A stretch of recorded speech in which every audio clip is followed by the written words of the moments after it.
سردار عتیق احمد خان آزاد جموں و کشمیر کی سیاست کا وہ معتبر اور پہچانا ہوا نام ہیں جنہوں نے نہ صرف اقتدار کے ایوان دیکھے بلکہ حزب اختلاف کی سخوں میں بھی مؤثر کردار ادا کیا۔ وہ تحریک آزادی کشمیر کے عظیم رہنما اور آزاد کشمیر کے سابق صدر سردار عبدالقیوم خان کے صاحبزادے ہیں اور سیاست انہیں وراثت میں ملی جسے انہوں نے شعور، فہم اور عمل سے آگے بڑھایا۔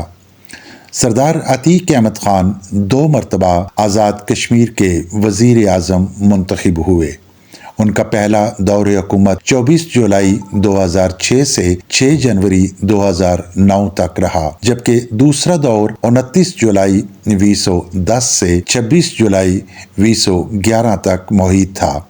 اس کے علاوہ وہ 15 جنوری 2009 سے 22 اکتوبر 2009 تک قائد حزب اختلاف بھی رہے۔ وہ 5 مرتبہ آزاد کشمیر قانون ساز اسمبلی کے رکن منتخب ہو چکے ہیں، جو عوام کے اعتماد اور سیاسی وزن کا واضح ثبوت ہے۔ وہ اس وقت آل جموں و کشمیر مسلم کانفرنس کے صدر ہیں اور جماعتی سیاست میں ایک نظریاتی، منظم اور باوقار قیادت کے طور پر پہچانے جاتے ہیں۔ ان کے دور حکومت میں آزاد کشمیر میں جن اداروں کی بنیاد رکھی گئی، ان میں کشمیر بینک، کشمیر ہائی وے اتھارٹی، کشمیر کلچرل اکیڈمی، سماجی بہبود trust, Kashmir tourism authority, technical education اور ووکیشنل اتھارٹی شامل ہیں، جو آج بھی ریاستی ڈھانچے کو سہارا دے رہے ہیں۔ سردار عتیق احمد خان محض اقتدار کی سیاست کے نمائندے نہیں بلکہ فکر و نظر کی سیاست کے علمبردار بھی ہیں۔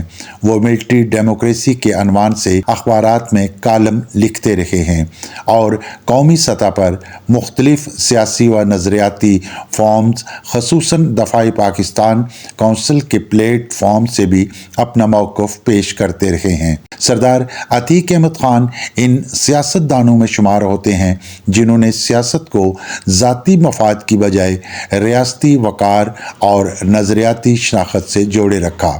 آزاد کشمیر کی سیاسی تاریخ میں ان کا کردار ایک مستقل حوالہ ہے اور آنے والی نسلیں انہیں ایک ایسے رہنما کے طور پر یاد رکھیں گی جس نے اقتدار میں بھی وقار نبھایا اور اختلافات میں بھی اصولوں کا دامن ہاتھ سے نہیں چھوڑا۔